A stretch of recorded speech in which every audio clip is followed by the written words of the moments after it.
अस्सलाम वालेकुम नाजरीन, आप देख रहे हैं ओपीडी ऑनलाइन और मैं हूं आपके साथ रानी सैफुल्ला खान। नाजरीन, कल हमने बात की थी कि बच्चों पर, कि बच्चों के, छोटे बच्चों के क्या मसाइल होते हैं और वो किस तरह से मतलब पेरेंट्स को समझने चाहिए और किस किस तरह से उनकी एहतियात करनी चाहिए। उसी बात को आज हम कंटिन्यू करेंगे कि कल हमने ये तो समझा था कि उन्हें कम देना चाहिए, कम ग़िज़ा देनी चाहिए। इस पर भी बात की थी कि पेरेंट्स को उन्हें मतलब जंक फूड से दूर रखना चाहिए, स्पेशली छोटे बच्चों को जो 6 माह से बड़े और 5 साल से छोटे हैं। आज हम बात करेंगे कि अगर उनके पेट में मरोड़ उठता है, डिहाइड्रेशन हो जाती है, मोशन स्टार्ट होते हैं, तो इन सारे मामलात को पेरेंट्स समझेंगे कैसे और फिर उसके बाद डॉक्टर के पास जाना चाहिए, नहीं जाना चाहिए और घर में क्या मामलात हो सकते हैं। इस पर बात करने के लिए हमारे साथ मौजूद हैं डॉक्टर अताउर रहीम। अस्सलाम वालेकुम डॉक्टर साहब। वालेकुम सलाम। अल्हम्दुलिल्लाह। ठीक है, आज डॉक्टर साहब हमने कल इस पे बहुत देर बात की थी और कल इत्तेफाक ऐसा भी हुआ था कि प्रोग्राम के एंड में मैंने खुद ये कहा था कि हमें टाइम बहुत कम मिला क्योंकि बच्चे छोटे होते हैं लेकिन इनके छोटे छोटे इश्यूज बहुत ज़्यादा बड़े होते हैं। सबसे पहले हम इस पे सवाल कर लेते हैं कि नौजिया वॉमिटिंग होती है, नौजिया वॉमिटिंग में हम कैसे बच्चों को मतलब ट्रीट कैसे करेंगे, सबसे इंपॉर्टेंट सवाल तो ये है। अच्छा देखिए, नौजिया वोमिटिंग, क्योंकि नौजिया बेसिकली मतली की फीलिंग है, यानी फीलिंग है उल्टी की, और उस वक्त फ्रैंक उल्टी नहीं हो रही होती। लेकिन होता क्या है कि बच्चों में ये फीलिंग का क्योंकि वो इजहार नहीं कर पाते, तो ऐसी सूरत में होता ये है कि सिर्फ हमें उस वक्त पता चलता है जब बच्चा जो है कोई चीज़ उल्टी कर देता है।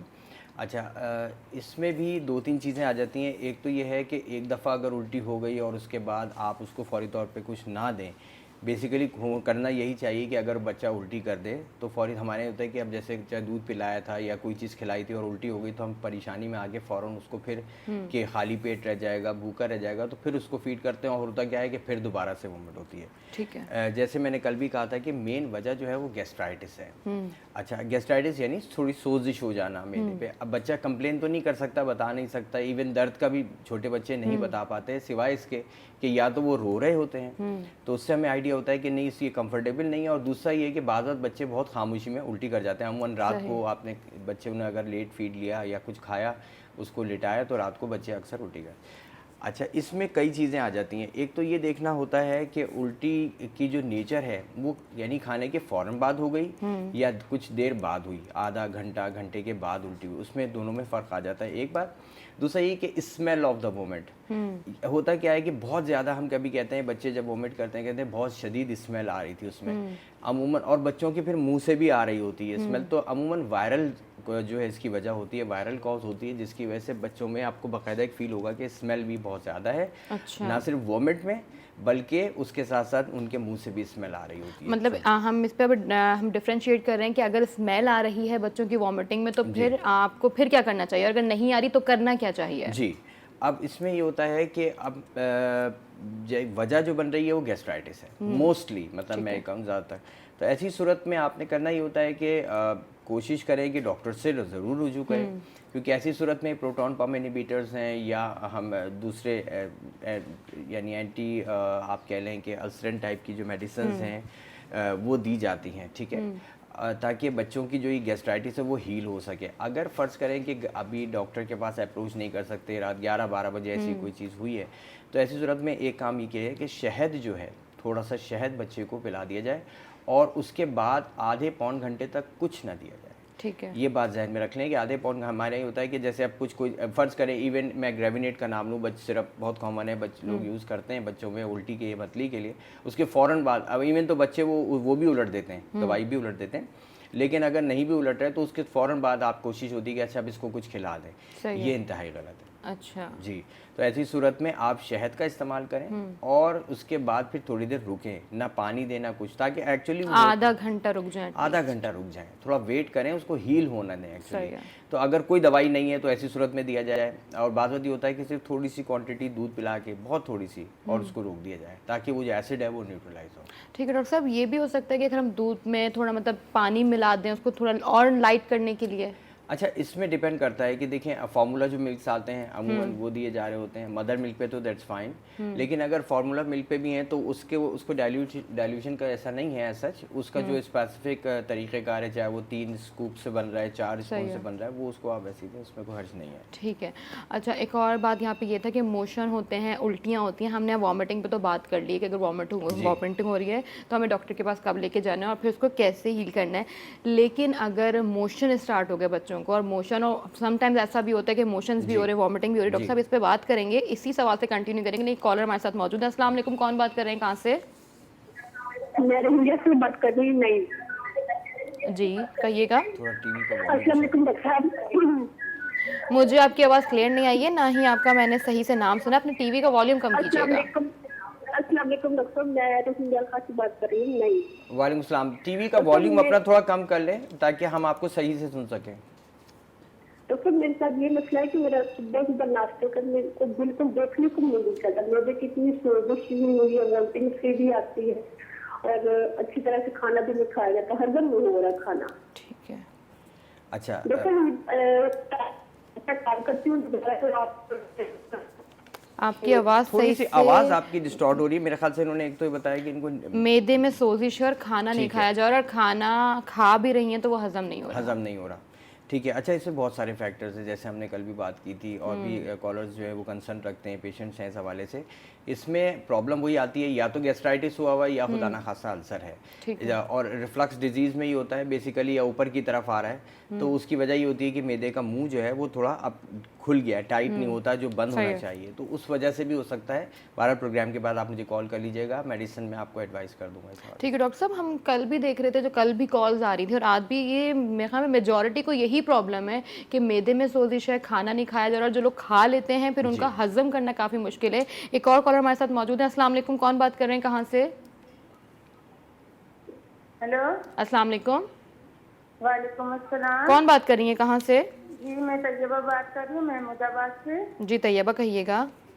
जी बाजी, मुझे ना ये मैदे का प्रॉब्लम होता है, मेरा मैदा सूज जाता है और सही। मुझे भूख नहीं लगती बिल्कुल। अगर भूख लग जाए, थोड़ी सी खाना खा लूँ, मेरा पेट जो है फूला रहता है और मैदे में अब तो मुझे दर्द भी होता है। कितनी और एज है आपकी? कभी-कभार- कितनी उम्र है? जी उम्र कितनी मेरी है? उम्र तकरीबन 47-48 के करीब है। ठीक है। अच्छा, तकरीबन ब्लड मैं प्रेशर या शुगर की प्रॉब्लम तो आपको नहीं है? जी शुगर भी मुझे है, ब्लड प्रेशर भी है और डिप्रेशन भी है।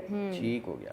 असल में देखें तबीयत बात, मेरी ठीक नहीं रहती। जी तैयबा, असल में बात यह है कि देखें, जब एसिड की हम बात करते हैं, तेज़ाबियत की या बदहज़मी की या खाना हज़म ना होना, इसकी जो एक मेन वजह है ना, मैं अगर ब्लड प्रेशर और शुगर को भी हटा के बात करूं तो एंग्जाइटी और टेंशन है, बहुत बड़ी कॉज है। इवन जो स्ट्रेस अल्सर कहा जाता है, जब आप एंग्जाइटी और स्ट्रेस में होते हैं तो आपका एसिड सेक्रीशन बहुत ज़्यादा होती है।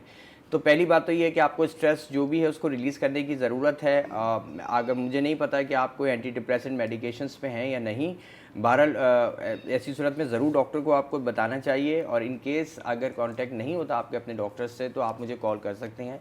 तो इस हवाले से मेडिसिन डेफिनेटली आपको एडवाइस करनी पड़ेगी। ठीक है तैयबा, आपने कॉल की और बाद में आप कॉल भी कर सकती हैं डॉक्टर साहब के नंबर पर। अभी हमारे एक और कॉलर हमारे साथ मौजूद हैं। कौन बात कर रहे हैं, कहाँ से? हेलो, अस्सलाम वालेकुम। वालेकुम सलाम। जी कौन बात कर रही हैं? मैं जायदा बात कर रही हूँ कराची से। जी जायदा, बताइएगा क्या प्रॉब्लम है? मैं ये पूछना चाह रही थी कि मेरा कुछ अच्छा पहले मुझे मैदे में बहुत ज़्यादा तकलीफ थी, तो मैं डॉक्टर के पास गई थी और इतनी ज़्यादा थी कि जैसे जैसे सूजा हुआ है पूरा मैदा। तो मैं ठीक है। डॉक्टर के पास गई थी, तो उन्होंने जब मेरा टेस्ट किया तो मुझे पता चला कि वो कोई जेरासीम सा है, एच पायलोरी, जी। जेरासीम है जो मतलब इस तरह से पॉजिटिव आ गया इस तरह से। सही तो है। उन्होंने मुझे 14 दिन की मेडिसिन दी थी, ठीक है। मैंने वो खाई थी, उससे मतलब ये हुआ टेस्ट नेगेटिव आया, बाकी मुझे फर्क कुछ भी नहीं पड़ा था, तकलीफ वैसी की वैसी ही थी। ठीक है। सही है। तो मैं कुछ और चीजें मतलब कुछ और की इस तरह की दवाई वगैरह खाई तो उससे मुझे थोड़ा फर्क पड़ा। वो भी जैसे किसी ने बताया था कोई आइसक्रीम वगैरह खा लो उससे मतलब वो ठीक है। तो मैं ये कह अभी मेरी कजन को भी वही प्रॉब्लम है, ठीक तो है। उसको भी उसने भी टेस्ट करवाया, उसका इस तरह से पॉजिटिव आया है, तो अभी वो कह रही है कि वो 6 महीने लगते हैं इसका नेगेटिव आने में, टेस्ट नेगेटिव आने में। तो अच्छा आप प्लीज जरा सा बता दीजिए, उससे भी बहुत अच्छा, तकलीफ है। ठीक है। देखें, जैसे अभी ये सारे कॉमन केसेस हैं जो अभी हम डिस्कस कर रहे थे, और अभी आपने इन्होंने भी वही बात करी। एक बात ध्यान में रखें कि जो इसकी ड्यूरेशन ऑफ थेरेपी है वो बड़ी होती है, लंबी होती है, ज़्यादा अरसे देना पड़ता है। जो एच पायलोरी का है वो तो 10 से 14 दिन तक हम देते हैं, लेकिन उसके बाद जो गैस्ट्राइटिस है या अल्सर है तो ऐसी सूरत में 4 से 6 हफ्ते तक एटलीस्ट जो है वो आपको लॉन्ग टर्म जो है वो जो आपका कहते हैं एसिड रिलीज़ करने के हवाले से जो मेडिसिन है उसको कम करने के लिए वो दी जाती हैं, और थोड़ा सा डोज भी उसका एडजस्ट किया जाता है। तो हो सकता है कि आपको इस चीज़ की ज़रूरत हो। बाकी फिर एक कुछ ऐसी दवाई भी दी जाती है जो आंतों की मूवमेंट को बहुत बेहतर रखे। तो आप कॉल कर लीजिएगा प्रोग्राम के बाद, इंशाल्लाह मैं आपको मेडिसिन एडवाइस कर दूंगा। ठीक है डॉक्टर साहब, मेडिसिन तो आप एडवाइस कर देंगे। और आज तकरीबन मैं ये देख रही हूँ आज भी वही कल की रूटीन की तरह एक ही मैदे का प्रॉब्लम सामने आ रहा है। एक और कॉलर हमारे साथ मौजूद है। अस्सलाम वालेकुम, कौन बात कर रही हैं, कहाँ से? शकील अहमद बोल रहा हूँ लाहौर से भाई। कौन सा आप बोल रहे हैं, कहाँ से? शकील अहमद लाहौर से। जी जी कहिए। जी डॉक्टर साहब कहना मैदे में सोज और जलन बहुत, सीने में बहुत ज़्यादा जलन होती है मेरी। सही, तो बहुत मसला है, पानी पीऊँ तो फिर खून होता है। ठीक है। अच्छा देखें, इसमें यह है कि जब आपको जलन ज़्यादा हो रही हो तो आपने एक बात का ख्याल रखना है, खाने की ग़िज़ा के हवाले से भी मैं चाहूँगा रानी इन लोगों को पता होना चाहिए कि खाने के अंदर आप जो ऑयली चीज़ें हैं उसको बहुत ज़्यादा अवॉइड करें। खाने के फ़ौरन बाद पानी ना पिएं, आप ये करके देखिएगा, बहुत फ़र्क पड़ेगा। इसके साथ साथ दही का इस्तेमाल थोड़ा बढ़ाएँ। और दूसरा ये है कि फिर मेडिकेशंस की जहाँ तक बात आती है वो इंशाल्लाह मैं आपको एडवाइस कर दूँगा। ठीक है, बहुत शुक्रिया आपकी कॉल करने का। डॉक्टर साहब अभी हम अगर मैदे पर ही बात करें, तकरीबन अभी हमारे पास 4 से 5 कॉल्स आई हैं, जी, सबके मैदे सेम के इश्यूज बारे से में। मैदे जी। का प्रॉब्लम है, जी। सबके मैदे में सोजिश है, खाना नहीं खाया जा रहा और खा रहे हैं तो हजम नहीं हो रहा। ये मतलब इसके होने की वजूहत क्या है? अगर हम पहले से एहतियात करना चाहें तो फिर क्या करेंगे? अच्छा देखिए, ये चीज़ ना आहिस्ता आहिस्ता डेवलप होती है। जिस तरह हम मसल्स को अगर इस्तेमाल ना करें तो वो एट्रोफिक होना शुरू हो जाएंगी, छोटी होना, साइज में कम होना। इसी तरीके से अगर हम एक्सरसाइज करते हैं, आपने देखा मांस बढ़ जाता सही है। है। जब हम ओवर ईटिंग करते हैं, हम टाइमिंग्स का ख्याल नहीं रखते और एंजाइटी फैक्टर वो बहरहाल अपनी जगह पर है, तो ये 3 चीज़ें मिलकर जो है वो आपका सबब बनती हैं गैस्ट्राइटिस का। फिर मेडिकेशन, मैंने सेल्फ मेडिकेशन पे भी प्रोग्राम किए और यही समझाना मकसद था कि दर्द की अद्वियात जो हैं वो हम बेतहाशा इस्तेमाल करते हैं, खुद से ख़रीद लेते हैं, बाज़ औक़ात उनके बेजा और बहुत ज़्यादा इस्तेमाल से डोजेज़ नहीं पता होते, तो फिर ये जो है मैदे में छिलन जिसे कहते हैं पैदा होना या सोजिश पैदा। ठीक है डॉक्टर साहब, एक और कॉलर हमारे साथ मौजूद है। अस्सलाम वालेकुम, कौन बात कर रहे हैं, कहाँ से? आवाज़ आपकी आवाज़ नहीं आ रही है, थोड़ा लाउड बोलेंगे? वालेकुम अस्सलाम। हेलो जी कौन बात कर रही हैं? अरीबा। अरीबा कहिएगा क्या प्रॉब्लम है? वो मेरे मैदे का प्रॉब्लम है, इसी तरह जलन होती है, तेजाबियत होती है और सर में ऑल टाइम दर्द रहता है। सही है, ठीक हो गया। इसके बारे ठीक है। में पूछना था डॉक्टर। अच्छा ठीक है। देखिए जी, जैसे अरीबा ने कहा, अभी हम वही बात कर रहे हैं कि कुछ चीज़ों में हमें आदत जो है वो अपनी हैबिट्स जो है बदलनी पड़ेंगी। लेट स्लीपिंग हैबिट्स की वजह से भी बहुत ज़्यादा डिस्टर्बेंस आती है, लेट ईटिंग की वजह से भी बहुत ज़्यादा होता है। 10-11 बजे आप रात को अगर खाना खाएंगे और उसके थोड़ी देर बाद सोने की बात करेंगे आप, या आप चाहे आप जो कहते हैं ना अपनी फ़िज़िकल एक्टिविटीज़ ओवरऑल वो रिड्यूस करी हुई हमने, तो ये तमाम चीज़ें मिलकर जो है मिर्च मसालों का बहुत ज़्यादा इस्तेमाल जो है वो भी इंतहाई नुकसानदेह है। और मैं जो यंगस्टर्स के अंदर ख़ास तौर पे जो ये टीनेजर्स या यंगस्टर्स के अंदर ये प्रॉब्लम आती है, उनकी जो मेन वजह है उसमें वो है आप यानी एंग्जाइटी। ठीक है, चाहे वो पढ़ाई के हवाले से हो, जॉब के हवाले से हो, कोई भी ये स्ट्रेस जो है ना ये आपका एसिड रिलीज़ करवाता है बहुत ज़्यादा। बॉडी के ओवरऑल हार्मोनल चेंजेस भी आती हैं, लेकिन स्ट्रेस का इतना इफेक्ट होता है कि आपका एसिड ज़्यादा बन रहा है। इसको रिड्यूस करने के लिए स्ट्रेस रिलीज़ करना ज़रूरी है। स्ट्रेस रिलीज तो आजकल मुझे लगता है नामुमकिन तरीन नामुमकिन बात सा है। हुआ है, बिल्कुल हर सही बात किसी है। को छोटी से छोटी बात पे स्ट्रेस हो जाता है। एक और कॉलर हमारे साथ मौजूद है। अस्सलाम वालेकुम, कौन बात कर रहे हैं? वालेकुम सलाम, अब्दुल सत्तार बात कर रहा हूँ। जी अब्दुल सत्तार, बिल्कुल ठीक है अल्हम्दुलिल्लाह। ये डॉक्टर साहब से जी जी कि मैं तकरीबन 10 साल से ना मैदे की तेजाबियत में मुब्तला हूँ। जी जी मैं काफी दवाइयाँ खा रहा हूँ, मेप्राजोल, जिसकी वजह से मुझे रिलीज होता है, लेकिन वो छोड़ता हूँ तो फिर तेजाबियत बढ़ जाती है। एंडोस्कोपी वगैरह कराई है लेकिन कोई बीमारी जाहिर नहीं थी। डॉक्टर कहते हैं कि एसिडिटी है। ठीक कि है। इतना लॉन्ग टर्म खाने से मेप्राजोल कोई साइड इफेक्ट नहीं होते हैं? जी अच्छा, एक चीज़ बताइएगा, ये जो ओमिप्राजोल आप खाइए, आपने कंटिन्यूअस कितने अरसे तक खाई होगी ये, यानी बगैर कंटिन्यू किसी? खा रहा हूं, मैं 10 साल से कंटिन्यू 10 खा रहा साल हूँ। से ओके। कंटिन्यू खा रहे हैं। ठीक हो गया, एक डोज। ठीक है। और आपने उसके खाई हैं और भी एक ग्रुप चेंज किए हैं, लेकिन वो फायदा नहीं देते, सिर्फ ये ओमिप्राजोल ही मतलब फायदा दे रहा है। ठीक है, ठीक सही है। है। अच्छा अच्छा, तेजाबियत ऊपर की तरफ तो नहीं आती? ऊपर आती है, बहुत मतलब यहाँ तक आती है कि मुंह में जलन होती है। जी, जी, कभी ठीक है। कभार खट्टे डकार, सीने ठीक है। में जलन, बोझ, सही। चिड़चिड़ापन, अगर ये खाता हूँ तो फिर जो ना मैं सुकून में रहता हूँ। ठीक है, ठीक है। अच्छा, एक तो ये है कि जैसे इन्होंने अभी कहा कि इनको वही मैं कहूँगा कि तकरीबन 6 हफ्ते से ज़्यादा भी, इवन हम 2-3 महीने तक भी कंटिन्यूस यूज़ करवाते हैं। ओमिप्राज़ोल से अगर रिजल्ट नहीं आ रहा, बहुत सारे इसी क्लास ऑफ ड्रग्स के अंदर एसोमिप्राज़ोल, रेबिप्राज़ोल मतलब है। उन्होंने कहा कि रिजल्ट आ रहा है जब तक कि खाते हैं तो सही वही मैं रहता बता है, रहा और हूँ जब कि नहीं हीलिंग के लिए हाँ। एग्जैक्टली इसमें फिर हमें मल्टी चीज़ें देनी पड़ती, सिर्फ ओमिप्राज़ोल या एसोमिप्राज़ोल से ही काम नहीं चलता। इसमें हमें टॉपिकली भी यानी सिरप्स भी ऐड करने पड़ते हैं और डाइटरी मॉडिफिकेशन भी करनी पड़ती है। सही है। मैं कहूँगा कि प्रोग्राम के बाद इंशाल्लाह कॉल कीजिएगा, डाइटरी मॉडिफिकेशन का भी मैं इनमें गाइड कर वो भी इसमें ऐड हो जाएगा। डॉक्टर साहब, ये आप बात कर रहे थे कि अगर हम अपने डाइट का ख्याल रखें, लेट ना खाएं, सोने से कितनी देर पहले हमें खाना खा लेना चाहिए? अच्छा देखिए, आइडियली तो ये है कि हम अगर इस्लामी तौर पे बात करें, इशा की नमाज के बाद जो है वो अमूमन खाना पीना नहीं होना चाहिए, कोई मेजर ऐसी चीज़ ना हो। अब हमारे तो ये चीज़ ट्रेंड बिल्कुल चेंज है, एक बात। दूसरा, एक और मैं इसमें एडअप करूँगा खाने के हवाले से। होता क्या है कि हमने फ़र्ज़ करें 1-2 रोटी खाई रात के खाने में, उसके 1-1.5 घंटे के बाद हमने फिर दोबारा जैसे बात कर रहे हैं या जाग रहे हैं और आपको आपने फिर कुछ खा लिया। रीओपनिंग ऑफ द स्टमक, जब आपके मैदे में कुछ ऑलरेडी गया हो और अब वो इस रेडी हो गया है कि अब वो आगे भेज दिया जाए स्टमक में, उस दौरान अगर आप फिर कुछ ऐड कर लेंगे तो वही ग्राइंडिंग वाली बात है कि फिर दोबारा मिलाना पड़ेगा। अब आजकल जैसे हम लोग भी शिफ्ट्स में काम करते हैं तो हमें पता है कि हम जल्दी नहीं सो पाते, देर से सो रहे हैं, 3 बजे 4 बजे, तो हमें लास्ट सोने से कितनी देर पहले खाना खाना चाहिए? इस पे डॉक्टर अगर मैं अगर कहूँ सिर्फ 1-1.5 घंटे का, कम से कम 1.5 घंटे का गैप जरूर। ठीक है, सोने से 1.5 घंटा पहले हम अपना खाना वाइंड अप कर दें, बिल्कुल उसके बाद कुछ नहीं खाने। एक और कॉल हमारे साथ मौजूद है। अस्सलाम वालेकुम, कौन बात कर रहे हैं, कहाँ से? अस्सलाम वालेकुम, मैं रुबीना बात कर रही हूँ लाहौर से। जी रुबीना, कहिएगा। जी, मेरा मुंह कड़वा बहुत रहता है, मेरे मैदे में बहुत ज्यादा दर्द है और उसकी वजह से ना मेरा खाना भी हजम नहीं होता, पसलियों में भी दर्द है और पीछे बैक साइड कमर में भी दर्द होती है। सही ठीक है, हो गया। ठीक है, ठीक है, बहुत शुक्रिया आपकी कॉल का। ये बिल्कुल वही केस, असल में मेजॉरिटी जो भी हमें सुन रहे हैं, एक बात ध्यान में रखिएगा, इसमें जो मेडिकेशंस जहाँ तक बात है, डेफिनेटली मैं इसलिए नहीं बताता हूँ कि बहुत सारे ऐसे लोग हैं कि वो खुद से जाके ज़रा सा भी हुआ और उन्होंने मेडिकल स्टोर, इस चीज़ को मैं अवॉइड करना चाहता हूँ कि लोग ना सेल्फ मेडिकेशन करें। मेडिसिन भी एडवाइस सपोर्ट हो जाती है। बाकी जो जनरल चीज़ें हैं जो कि इंपॉर्टेंट हैं, आप उसे अमल करके देखें, उससे काफ़ी इंशाल्लाह फाका होगा। पानी का इस्तेमाल जो है ना, यानी एक चीज़ ये कि पानी खाने के साथ भी बहुत ज़्यादा और खाने के फ़ौरन बाद अमूमन ज़्यादा पीना या सॉफ्ट ड्रिंक्स का इस्तेमाल, ये इंतहाई मुश्किल सेहत। इस पे हम बात करेंगे। एक और कॉलर डॉक्टर हमारे साथ मौजूद हैं। अस्सलाम वालेकुम, कौन बात करें, कहाँ से? हेलो, अस्सलाम वालेकुम। जी मैं आपको बता रही हूँ कि मैं नबीला बात कर रही हूँ। मैंने अपना इशू बताना था आपको। जी नबीला बताइए। कि मैं खाना जब खाती हूँ तो ऐसे अजीब सी मतली सी होती है और उल्टी आने को होती है और भूख नहीं लगती। अगर खाना खा के रात को सो जाऊँ ना तो ऐसे रात को सोते हुए भी उल्टी आ जाती है, ऐसे ऑयली सी। ठीक हो गया। असल में देखें, इनका भी इशू ये है कि आपके जो मैदे का मुंह है ना, ये ओपन रह रहा है। और दूसरी बात ये कि जो आपका सिरहाना है, जिसे हम कहते हैं, जो पिलो है या तकिया है, उसको थोड़ा सा हाइट पे रखें। कम से कम 1 से 1.5 इंच का डिफरेंस होना चाहिए ताकि बैक फ्लो ना हो और खाने के फ़ौरन बाद लेटना नहीं है।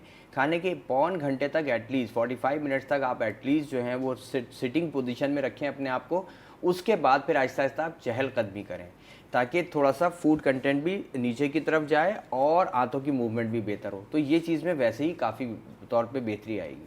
ठीक है, हमारे साथ नबीला मौजूद है। नबीला, आपकी कॉल करने का बहुत शुक्रिया। और भी बहुत सारे कॉलर्स थे और सबका एक ही मसला था, मैदे का। अच्छा, अभी रुबीना की कॉल है, उन्होंने कहा खाना तो इनसे खाया नहीं जाता है, जिसकी वजह से पसलियों में भी दर्द और कमर में भी दर्द है। ये कौन सा मतलब मसला सामने आता है? अच्छा देखिए, इसमें होता ये है बेसिकली कि इरिटेशन भी हो रही होती है। एसिड का जब यानी गैस्ट्राइटिस का जब पेन होता है, चाहे वो अल्सर में हो या गैस्ट्राइटिस में हो या मैदे के मुंह पे जिसे हम कहते हैं, ये रेफर करता है। ठीक है। ये जैसे हम कहते हैं ना, अपेंडिक्स का जो पेन है वो पहले आपके अम्लाइकस में नाभ की तरफ और फिर राइट की तरफ शिफ्ट होता है। या हार्ट का पेन आपको हाथ में फील हो रहा होता है जबकि हार्ट यहाँ नहीं है। तो इस तरीके से ये जो रेफर्ड और रेडिएटिंग पेन्स होते हैं, तो आपको बेसिकली प्रॉब्लम कहीं और है, लेकिन उसकी रिफ्लेक्शन अगर सीवियरिटी ज़्यादा हो तो वो दूसरी तरफ भी जा सकती है। और यही पेन फिर आगे मतलब सिर्फ खाने ना खाना और सूजन की वजह से सीवियर हो जाता है। एक और कॉल हमारे साथ मौजूद है। अस्सलाम वालेकुम, कौन बात करें, कहाँ से? जी हेलो, अस्सलाम वालेकुम। वालेकुम अस्सलाम, कौन बात कर रही हैं? नौरीन फातिमा चिन्योर से बात कर रही हूँ। जी नौरीन, बताइएगा। मुझे ये प्रॉब्लम है कि थोड़ा सा खाना खाऊं पेट फूल जाता है, अक्सर कब्ज का मसला रहता है और मेरे जो है ना गुर्दे में वो उसमें है पथरी भी। अच्छा, पथरी भी है? पित्ते में पथरी है इनके? ठीक है। ठीक है नौरीन, बहुत शुक्रिया आपकी कॉल करने का। डॉक्टर साहब ये बताइएगा इन अच्छा, पित्ते में जो पथरी है ना, और जो आपके जैसे खाना हजम ना होना, ये काफ़ी हद तक कोरिलेट करता है। अगर फ़र्ज़ करें कि आपके जो रतूबत है वो कहीं ऑब्स्ट्रक्ट हो रही है, तो इसको दिखाने की भी ज़रूरत है। आप अल्ट्रासाउंड भी करवाएं ताकि चेक हो जाए कि पथरी किस साइज़ की है, क्या ऐसी इस साइज़ में तो नहीं है कि वो बार बार कहीं ऑब्स्ट्रक्शन क्रिएट करे, और अगर ज़्यादा खुदा न खास्ता ऑब्स्ट्रक्शन हो तो फिर ये प्रॉब्लम आएगी। दूसरा ये कि याद रखें कि जो पित्ते की रतूबत है और मैदे की, ये जब दोनों मिलते हैं और आगे की तरफ बढ़ते हैं तो न्यूट्रलाइज हो जाता है, यानी उसका जो एसिडिटी है वो ख़त्म हो जाती है। अब अगर इसका बैलेंस ख़राब हो जाए तो ऐसी सूरत में अल्सर भी हो जाता है। अच्छा, ड्यूडेनल अल्सर, जैसे मैंने कल उस दिन बात की थी कि ड्यूडेनल अल्सर में भी पेन होगा, और गैस्ट्रिक यानी स्टमक में भी हो सकता है, और स्टमक के बाद जो छोटी आंत है उसमें भी पेन हो सकता है। ठीक है डॉक्टर साहब, अब ये जो मल्टीपल बीमारियां हैं, अब इन्होंने बताया कि इनको पित्ते में भी तकलीफ है, पित्ते में भी पथरी है इन लोगों, मतलब इनके, फिर एक की कमर में दर्द है, लेकिन सबके साथ कॉमन चीज़ यही थी कि मैदे का इशू भी साथ आ रहा है।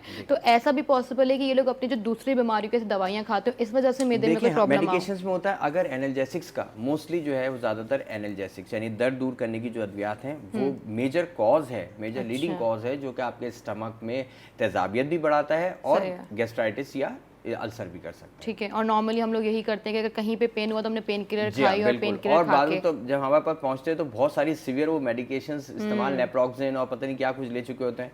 तो आप डेफिनेटली आप सोचें कि फिर हम अगर एडवाइस करते हैं तो ऐसी सूरत में पहले स्टमक की कंडीशन देखने के बाद फिर स्टमक की सूदिंग इफेक्ट के लिए पहले मेडिकेशन आधा घंटा पहले एडवाइस करेंगे, उसके बाद फिर कहते हैं कि एनाल्जेसिक यूज़ करें। और डॉक्टर साहब ऐसा भी बहुत बार देखा गया और डेली बेसिस पे देखा जाता है कि पैराडोल के टैबलेट कहते हैं कि मतलब खा लो कोई भी, अगर हम ज़्यादा थक गए, हाथ में दर्द है, पाँव में दर्द है या सर में दर्द है, 2 पैराडोल खाइए और फिर नॉर्मली लोग, तो ये खाना भी मैदे के अच्छा लिए। देखें, पैरास्टामॉल हो गई, या जैसे आपने पैराडोल का ब्रांड है, बेसिकली पैरास्टामॉल की हम अगर बात करें तो खाने, इसका एक तो ड्यूरेशन है कि 8 घंटे से पहले इस्तेमाल ना करें। फीवर के लिए अमूमन इस्तेमाल किया जाता है, सर में दर्द के लिए भी लोग इस्तेमाल करते हैं।